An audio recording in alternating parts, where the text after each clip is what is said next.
พิ่นก็ยังบ่มากอะไรอยู่ อืม เพิ่นไปดองนี่ มีดองนำอีกไง แม่นไม่ดองบางเทื่อบางคนเพิ่นมาผูกแขนเพิ่นก็ไปกินข้าวกับเผาไปดองนี่ เอามุมกลางก็ได้ว่า คนมา ตั้งบ่ไม่ บ่ ได้ ตั้งก็ได้จับก็ได้ หลายผู้หลายคนมาใช้อันน่ะน้องบอยเด้เป็นจังได๋ เพิ่นเจ็บกระเพาะนี่แล้วก็บ่สบายปวดหัวเพิ่น คุยกันครั้งแรกแล้ว แม่ก็มีแนวเครียดกันแน่มื้อเช้า เป็นยังไงมาสอนนี่คือเห็นในคลิปแล้วเห็นในคลิปอยู่ กัน เออ มื้อบ้าน มื้อบ้านแบบใดก็มีเวียกทั้งนั้นบ่เดี๋ยวว่าจังได๋ คือแบบคิดกันเพิ่นมื้อ คิดกัน ผิดกันอะไรอย่างเมื่อบ้าน ในของเพิ่นเนาะเพราะอันนี้ก็เป็นบ้านเพิ่นนะไปกลับบ้านเพิ่นเลยนะ เพราะว่ามาบ้านยังคือยังว่า ดีๆอยู่เนาะ ดีๆมันก็ทราบได้ว่าเอ้าว่ะ เป็นจะได้คุยกันโอ้ลุ้มกันทางนี้แล้ว ลูก บ่ โตแล้ว ลูกโตแล้วบ่ ถามแล้วแต่เพิ่นยังบ่ให้คำตอบ อ๋อ สิ่งใดเพราะว่าเอื้อนเพิ่นก็เสียดมาตอบ ให้มื้อนี้ เพิ่นสิล้มหาย คิดกันคือคิดแบบใด แบบสาเหตุนั่นน่ะนะ สาเหตุเพราะหยัง รู้สึกว่าก็แก้ใส่กันซื่อนี่แหละก็มีกัน ก็ในความเป็นจริงก็ถ้าผิดกันแหละเมื่อเลยนี่ก็ยังบ่อยากให้เมื่อแหละพี่น้องเอ้ยเนาะคุยกันก่อนเนาะคุยกันให้มัน เข้าใจเนาะ เพลงกัน มัน ก่ ล อน งตัวก่อนเนาะ แห่งสิกระเตกเด้อกันว่าได้เมื่อไปพุ่นต่างห่างเพิ่นไปประเทศ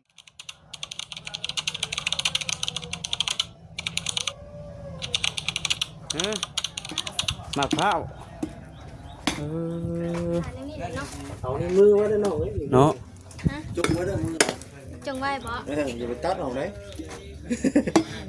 อย่าว่าจงไว้4นิ้ว บ่เอาให้10นิ้วคือเก่าบ่จงไว้เดี๋ยวเก้าเอาไว้เด้อเนาะ เห็นว่า เออ อันนี้เหลือ8เนาะ แล้วเรียบร้อยแล้วบ่ขึ้นตั้งแต่เช้าแต่ดึกคุณบ่ได้ไว้ใด ขึ้น7โมง 7:00 น 7 โมงเช้าเลย โอ้ เออเอาสบายดีก่อนสบายดี สบายดีมาบ่ทันตอนเฮ็ด แม่น เพราะว่าเพิ่นอยู่พี่ก็มีดองหั้นนะ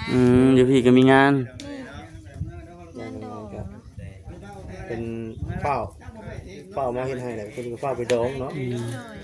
ดองเองมี2งานเนาะ สบายดีน้องแต่ ได้ขึ้นกินข้าวที่เทิงหูแดงปลาขาวไว้ แต่งเขาเรียบร้อยแล้วว่าซั่น แนวได้ขึ้นเรียบร้อยสบายดีสบายดี ซาเรียบร้อยเนาะ เป็นไง เย็นแล้วบัดนี้เนาะ ขึ้นเทิงบ่ โอ้ เทิงจะกินข้าว คือ ได้ ได้ก็ซามาไหนซุ่มเย็นแล้วบัดนี้ ช่วงเย็น ชุมเย็นเนาะ แค่เพิ่นสิเมื่อแล้วบ่ เมื่อบ่ได้แล้วนี่ มือบ่เลย มาแต่ แต่ว่าเฮามาเช้ากับหมู่เนาะเฮาเนาะ มาเช้าก็โม มาเช้ากับหมู่ ขั้นต บ่ อ แล้ว น ก็ขึ้นไปเทิงบ่แล้วไป ไปขึ้นเทิง ไปสายชุมเฮาเลยพี่น้องเอ้ยเนาะ อ่ะ มาเป็นแนวใดพี่น้องเอ้ยเนาะอันนี้คือคุณเพิ่นคุณชาญ มาคุณทางบ่เวียงทักทายสบายดีเด้อสบายดีเด้อพระเจ้า สบายดี ก่อนจะเริ่มสู่พิธีก็ต้องถามไทยหมู่ครูเฮาก่อนนั่นแหละ อย่าแม่ ขึ้นไปอันพวกคุณเพื่อนน้ำนองแดก่อน เออ ไปเราเด้อ ไป เด้อทางหมดไป สบายดีทั้งนั้นเด้อ ไปสบายดี ทั้งนี้แล้วจะได้เมื่อกลับบ่เด้อบัดนี้ กลับแล้วบัดนี้ จะได้เมื่อกลับบ้านก็เด้อบัดนี้เด้อ มากลับบ้านก่อนโว้ยเนาะ มาก่อนเด้ มาเมื่อรถ มาก่อนกับเมื่อก่อนแล้ว ไปบ่ขึ้นมา ไปขึ้น ร้องเพลงแจนโอ้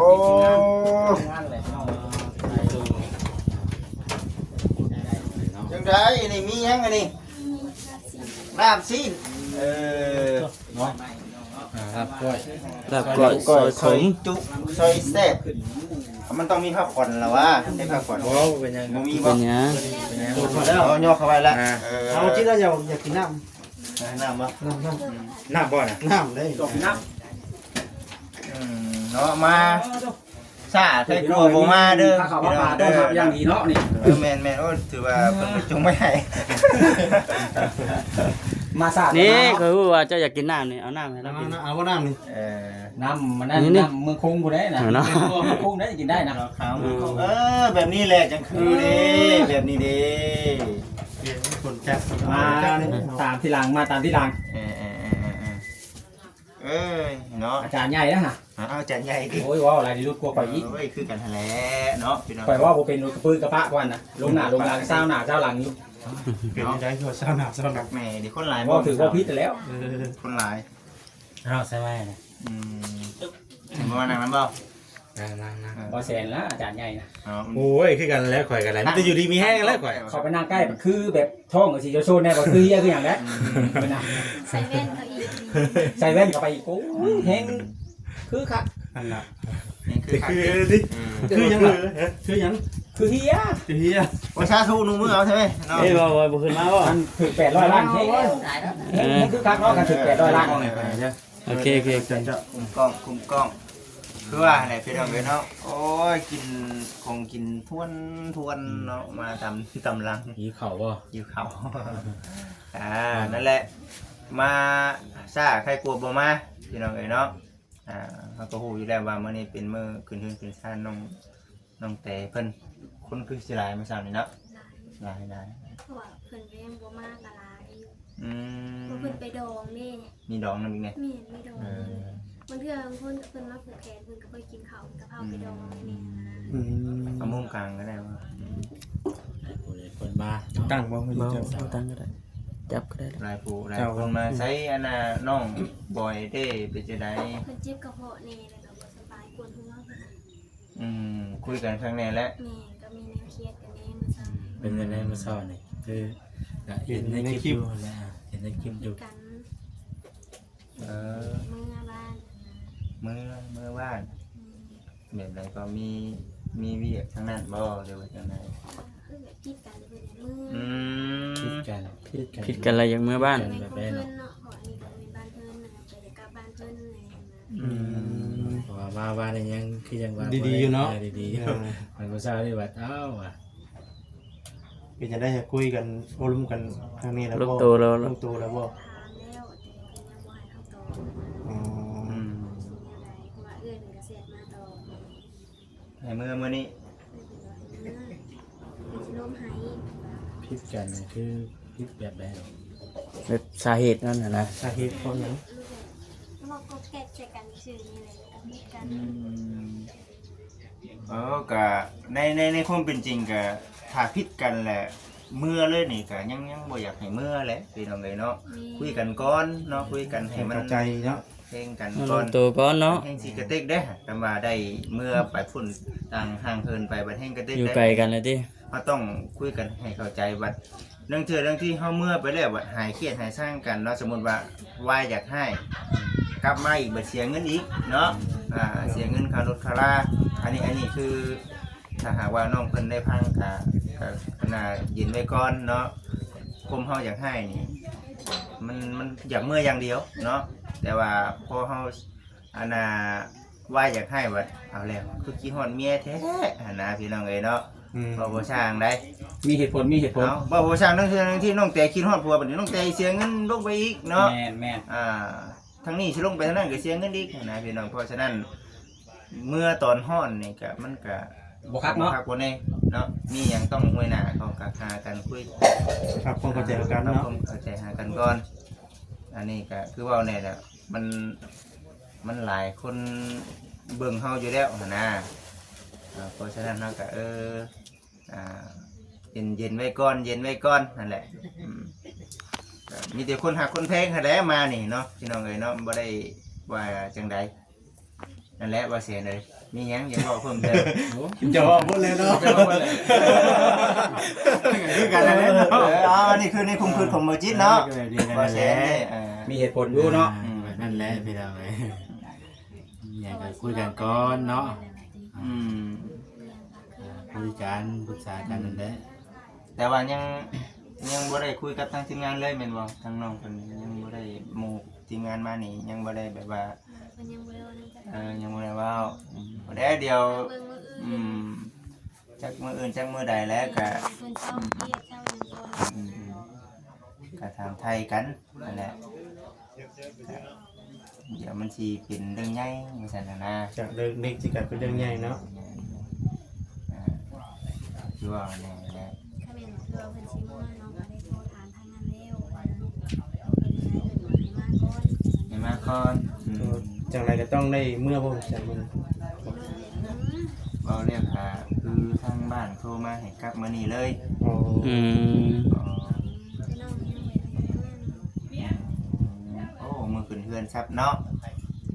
นอนอุ่นก่อนทางคืนยังบ่คล้ายเนาะ ทางคืนเนาะพี่น้องเอ้ยก็ในความเป็นจริงนี่ก็บ่ได้อยากให้มันเกิดเหตุการณ์แบบนี้แหละเพราะว่ามันคือเว้าแนวแหละพี่น้องเอ้ย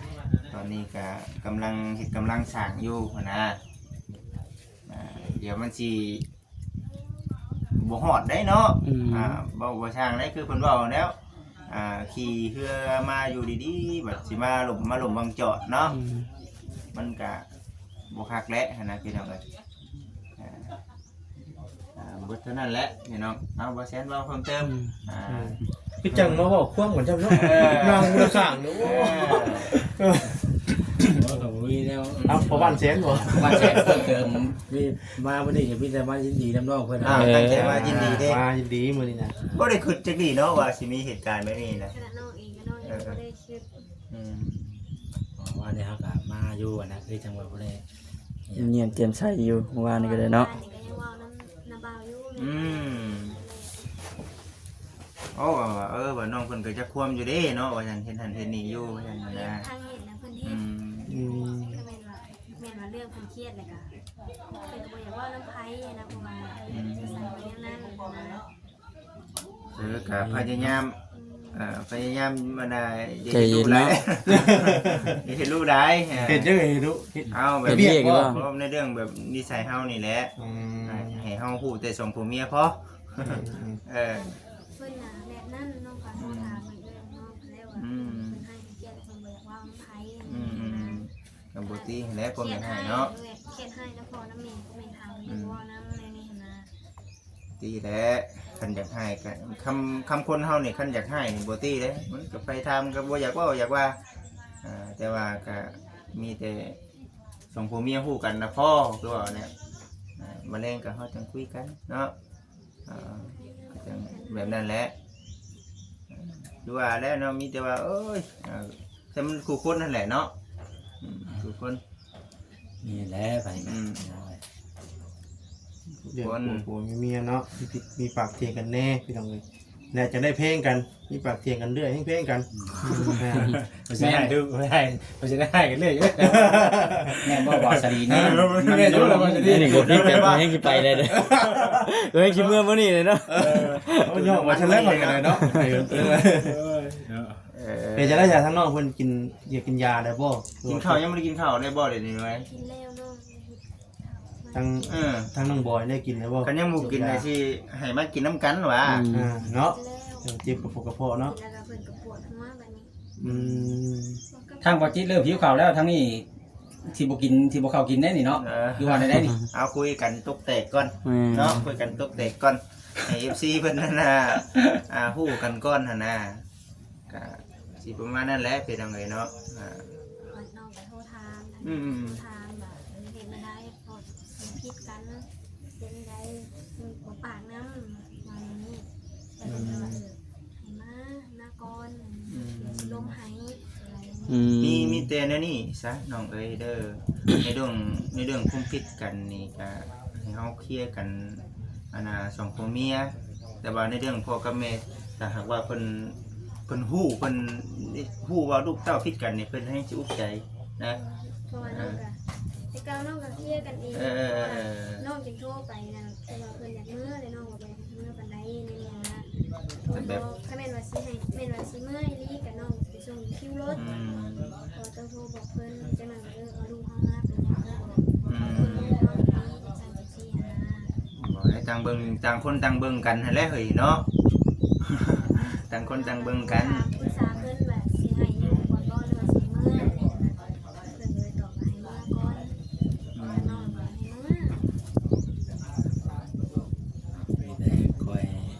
ปรับก็เข้าใจเนาะ เข้าใจการค่อยคุยกันนั่นแหละ มีเสื้อหนาเสื้อในก็คือว่าเนี่ยได้คุยเมียจะเรื่องพอเรื่องเมียเดี๋ยวมันจุกแก่น้ำเฮาเรื่องแบบนี้เด้อเนาะ เศร้าเนี่ยน้องเป็นสิ่งหลายอย่างของเป็นลูกเป็นเพื่อนเนาะน้องเลยขอกันนั้นเพิ่นเนาะเขาขอความน้องจะเป็นโมขึ้นมานะน้องก็น้อง การ ขอ มา ไว้ เรียนใหม่ครับเนาะมาสาวนี่กัน เอ้ยกินข้าวเด้อ ยังอยู่ อย่าลอกเลยว่าก็ดีใจมันนี่ ยังยังเลย สา เนาะ มเพิ่นว่าใหญ่เมื่อบ่หรือใดอย่างเงี้ยถามกันทางนี้ยาวนั้นแต่คุณก็เสร็จมาตลอดเอง เอาบางทีเลยเนาะเพิ่นก็เป็นห่วงหั่นแหละว่าลูกเต้าสิเป็นได้ใดขนาดพี่น้องเลยก็ต้องได้ถามไทยนั่นแหละเนาะก็นั่นแหละพี่น้องเลยเนาะในเรื่องเล่าวของเพิ่นในการคือยังบ่ทันได้เว้าได้ว่ากันเพิ่นแหละพังเบิ่งมาลุมมาแลงให้เขาเจ้าเคลียร์กันเนาะหรือว่าเคลียร์กันอยู่หั่นแหละเว้าเอาเนาะในใดมันดีนั่นแหละพี่น้องเลยมีแต่เฮาก็สิผูกแขนให้น้องเพิ่นเนาะเป็นเพิ่นเป็นชาติยินดีน้ำน้องเพิ่นพี่น้องเด้อเนาะมีหยังก็ค่อยเว้าค่อยว่ากันเด้อในเรื่องแบบนี้วันนี้ให้ก็คือว่าเนี่ยว่าสิซื้ออุปกรณ์มาในบางสิ่งบางอย่างแต่ว่าเห็นสภาพการแบบนี้ก็เลยว่าโอ้ยเบิ่งก่อนเด้อว่า เบิ่งก่อนแบบนี้ว่าเบิ่งก่อนจะได้ เบิ่งสภาพการก่อนก็หมดเท่านั้นแหละพี่น้องเอ้ยเนาะ FC มีหยังก็คอมเมนต์กันเข้ามาเด้อพี่น้องเด้อเนาะติชมมาว่ากันได้เนาะอันใดก็ได้คำว่าที่ว่าเฮาเว้าบ่คักบ่แน่ก็สามารถติดเป็นเข้ามาได้น้องแต่ก็เบิ่งเอาเนาะเบิ่งเอาอ่านคอมเมนต์ได้อยู่บ่เห็นบ่ น้องคนเรียนอยู่แล้วว่า FC เพิ่นก็คอมเมนต์กันเข้ามาในใดดีก็เฮ็ดเอาเนาะในใดเพิ่นบอกในใดเพิ่นติเฮาก็ปรับปรุงนั่นแหละก็มีอย่างไรกินแล้วเข้ามานี่อันน่ะเนาะ เจ็บท้องเลยพี่ นั่นก็จิตท้องเป็นอันเดียวกันดิ เฉพาะอีกดิ มากินน้ำกันได้เฮ้ยเนาะเดี๋ยวผูกคอตัวเขียนได้กินน้ำกัน สบายสิบ่มีผู้ เก่าแน่เนาะ ให้ก็กินคือเก่าแล้ว โอ้ยให้ครบสิอดข้าวอดน้ำอะไรเนาะ มัวออกมาบ่ผูกเขียนให้บ่ออกมาบ่ ผู้สาวนี่เป็นบ่ได้มา น้องบอยเอ้ยนอนได้บ่ ฝัดตื่นแหละถามเอาลิไปนอนแล้ว ทำมาเด็กบ่ เดี๋ยวคนฝันเด้ คือเห็นใหม่เนาะ นอน คั ฝั น น เลยใกล้คันผู้สาวนี่คันนี้ได้บ่ มีครูบ่มีครูขันบ่เบิ่งเอาในหมกข้าวนะเพิ่นลงเรียกไว้อยู่ ฮะ ใครอยากมาได้ซื้อเอาในหมกข้าว ในหมกข้าวเป็นมาหลาย ในข้าว ในหมกข้าวนะ ให้ในข้าว นี่สิบ่โอ้นี่บ่ บอต้าได้เขียน บ่ตาบ่ บอต้าเขียนเลขบอจิต กันนะเดี๋ยวสิ บ่จิต กัน กับเบาแสนคนละหมากว่ะเขียนเลข เดี๋ยวสิเบิ่งดอกมันมังออกได้ครับเฮ็ดเป็นนี่ เห็นบ่ แน่ มือสำคัญ อัน เด้ เฮือนประตูจุยเนาะตอนน่ะ อันนั้นแหละ มะกล้วย มากล้วยล่ะนี่หมกข้าว หมกข้าวมันให้ใหญ่แล้วถึง800 ล้านพุ่นน่ะ มาเสนอน้องเด้อเนาะมาเอายินดีนำเด้อมื้อนี้ก็ได้มื้อขึ้นศาลขอให้มีแต่สิ่งดีๆแหละเข้ามาในครอบครัวเนาะขอให้ฮักแพงกันผัวเมียมีหยังก็ค่อยเว้าค่อยว่ากันนั่นแหละเนาะเว้าดังๆแหละพี่น้องเอ้ยเนาะบางทีมันชอดประตู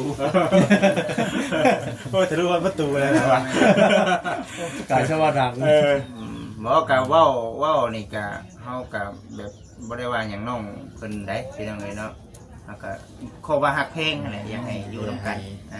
เขียนให้กันแล้ว แม่นเขียนมาให้กัน การคุยกัน อยู่กันสองคนซะเนาะมีไผจ้ะ เอ้า คือได้ คิดเบิ่งเอาแหละ บ่มีไผได้พี่น้องมีหยังก็ได้ปรึกษากันเนาะสำหรับครอบครัวเนาะแต่บ่ได้มีจักสิเพิ่นพาใจไปบัดนี้เนาะ อ้าว อยู่เคียงข้างคือลูกคือปัวมันแหละมีหยังก็คอยคุย คุยกัน เก่งบ่ค่ะหาบ่ครึ่งกับผัวเมียอะไรเนาะ มาใส่กันเนาะ มาใส่กันตัวเองเงินแล้วอยู่ในเฮือนหลังนี้ก็ได้เนาะ มีลูกมีเต้ามากับตัวเองนี่แหละเป็นพ่อเฒ่าก็ได้บัดนี้เท่านั้นแหละ คิดเผื่ออนาคตพร้อมว่าซั่นเนาะ เดี๋ยวต้องมาเป็นกัน อืม เดี๋ยวสิว่าให้ได้แล้วพี่น้องไอ้เนาะว่าไปมันจะให้ยืนยาวเนาะจะได้หักแป้งกัน เพิ่งไปแล้วอะไร คือสีที่ง่ายๆเนาะ ยืนยากซะดิ มันบริขีดเรื่อยเด้อันนี้แล้ว โถเงินหลายมันนั่นแล้วมันหีดเรื่อยมันชิดมันจะข้าง ใครยึดเข้ามาเงินไหนเข้ามา พูดไปพูดมาเรื่อยแล้วนั่นไหน เอาพี่น้องไอ้เนาะอันนี้ก็จะได้ผูกแขนทั้งนกแต่เป็นก้อนพี่น้องเมื่อเป็นเรื่องที่ชาติใหม่เนาะแต่พอดีทั้งแม่ยายตาเป็นฝากเงินมาพี่น้องเนาะผูกแขนมัดแขนทั้งน้องเพิ่นนี่แหละ1,100เนาะ1,000 บาทนี่แหละพี่น้องเนาะ เป็นยังหักยังเพลงมีคนหักคนเพลงรักคนใหญ่เป็นหักคนเพลงหลายเพราะฉะนั้นเขาเป็นผัวเป็นเมียกันแห้งเพลงกันแล้วเนาะ แม่แต่มือรถ แห้งเพลงกัน ง่ายกว่า อันนี้ขออนุญาตจับเด้อแบบนี้เฮาได้แบบนี้ได้ เป็นที่เนาะ เป็นที่เด้อ เป็นที่เป็นคล้องพี่น้องเลย เอาไปเลยเนาะเงินจำนวน 1,000 บาทจะเป็นเงินของทางแม่ยายตาเด้อเป็นฝากมายินดีนำเป็นเรื่องที่สร้าง ดี ใหม่ น้ำขึ้นเป็นชั้นใหม่ เอาดีมีแห้งเด้อเนาะเป็นเรื่องที่สร้างใหม่กันอยู่ชุมเย็นๆเป็นอะไรครับเป็นอะไรก้มไข่ยาชุมีเนาะเอาวันนี้หักแป้งกันเด้อเนาะอย่าเครียดอย่าให้กันมีอย่างกับคนเราคุยกันนั่นแหละเอาวันนี้เด้อเนาะ ปัง ดีใจยิ่งพูดดีใจน้ำทั้งน้องแต่พี่เนาะ เป็นนั่นแหละ ยิ้มออกได้บ่ ขึ้น เนาะ เบิ่งว่าขนาดเพิ่นบ่ได้เห็นบ่เคยเห็นหน้าเห็นตาเพิ่นยังหักเพลงหั่นนะเพราะฉะนั้นเฮาอยู่นำกันคู่มื้อคู่คืนเนาะเฮาต้องหักเพลงกันไว้เนาะนั่นแหละพี่น้องเอ้ยเบิดเท่านั้นแหละคำบอกคำว่าเฮาก็ได้หักเพลกันไว้คือคะแนนหนึ่งไม่เนาะอย่าเลยพี่แตกน้ำคือจังน้ำคือข้าวเหนียวนั่นแหละ สิได้บ่สุกมานะพี่เนาะ คำคมเคยมาบ่ นั่นได้สามาธิกันฮะก็อย่างมาเขียนบ่ โอ้เนาะ บอกนึกว่าอันว่าจอดแค่เสือสิเอาน้ำมันล้างมือให้สิดอก โอ้ยเนาะ ตัวมาไปครับ กินข้าวได้บ่ดิติ เอาล่ะสิกินข้าวบ่ บ่ไอ้เพิ่นผูกแขนให้ คำบอกคำว่าเพิ่นเป็นติ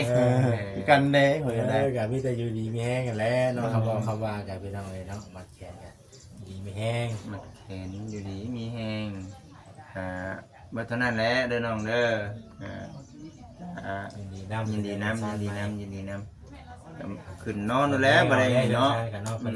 เฮ็ดเป็นฉากให้ได้เด้ตามผู้ใหญ่เป็นเฮ็ดเป็นฉากให้ก็เบิ่งเอาอันใดมันบ่คักบ่แน่ก็คอยเฮ็ดไปปรับปรุงไปเนาะจะได้หลังใหญ่ก็หาเงิน ตื่นไว้เนาะ ต่อเติม อีกดิ มีเก่งบัดนี้ติ แนวนั้นเลยเนาะ ดูแลเอารักษาได้เนาะนั่นแหละมันสิบ่เพบ่พังง่ายก็ อยากได้แบบใดก็เฮ็ดเอาบัดนี้ติเป็นนั่นได้ ซ้ำเพื่อนหอก็ว่าได้นี่เขาว่าเนาะ โอ้เบิด เพราะว่าขึ้นนอนถือว่ามือแรกล้วนนะ ขึ้นนอนเทิงนะ แม่น นี่เป็นวัน วันอาทิตย์ อาทิตย์บ่ วันอาทิตย์เด้มื้อนี้ วันอาทิตย์เบิดมือได้มือนี้นะ วันอาทิตย์แม่นวันอาทิตย์เบิดมื้อมื้อนี้ก็ได้ บ่เถียงเยอะดอกแม่นความจริงจะนี่ แม่น วันอาทิตย์เบิดมื้อ เป็นจะได้ทางอาจารย์ครับผมบัดนี้เพิ่นกำลังจ้อนกันแค่เชื่อรอได้เท่านั้นนะ ขับมาได้เนาะ ต่อมาได้บัดนี้นะ มีแต่เพิ่นนั่นแหละกินข้าวกินน้ำเนาะน้องเพิ่นย่อนี่เด้กับหมูนี่เด้นี่มา มานำกันจะค้นนี่ฮะขึ้นมาเบิดแล้วบ่ ไอ้หักเด้ เพิ่นเด้อ อย่าลืมกันได้มานกันได้หิวข้าวก็ได้ได้พวกเจ้าเอิ้นเอากันได้เด้อ หักเด้มาขึ้นมาบ่ เอิ้นมึงดูเอิ้นลาวดูอ่า มากินข้าวกินน้ำนำกัน เฮ้ยว่ากันเด้อ ผมสุขผมเจริญแบบว่าในเนาะอยู่เรือนอยู่ซ่านใหม่กัน คนหลายบ่น้องเซานี่หลายบ่ เสียงกันเป็นอะไรเนาะ เดี๋ยวเนาะผมขอตัวแทนได้เด้ออ๋อเด้อแต่นั่นคืออะไรเพื่อนกันเนาะบ้านนี้จะได้ มึงไหม เนาะ ไปพี่น้องเนาะคลิปนี้ก็สิจบก่อนทำความก็ได้โอเคพี่น้องสบายดี